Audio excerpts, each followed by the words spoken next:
বছরের শেষ দিনটা দুজনে মিলে একটু বেরিয়ে পড়েছিলাম বাড়ির থেকে কাছাকাছি, মানে ওই 5 মিনিট দূরে। আসলে আমরা প্রত্যেক দিন সন্ধেবেলা দুজনে মিলে চা খাই, তো তাই ভাবলাম আজকে চাটা নয় একটু বাইরে গিয়েই খাই।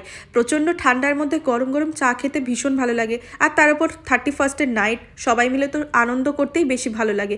বছরের শেষ দিনটা আজকে সবাই মিলে কাটেই, আর দুজনে মিলেই কাটাচ্ছিলাম, সেরকম কেউই ছিল না। আর চাটা যেহেতু আমরা খুব পছন্দ করি, সেই জন্য চা খেতে বেরিয়ে পড়েছিলাম, অনেকটা সময় কাটালাম, অনেক গল্প করলাম, গরম গরম চা খেলাম, এত ভালো লাগছিল না। আর ও মোমো খেতে প্রচণ্ড পছন্দ করে, তাই একটু চিকেন মোমো নিয়ে নিয়েছিলাম।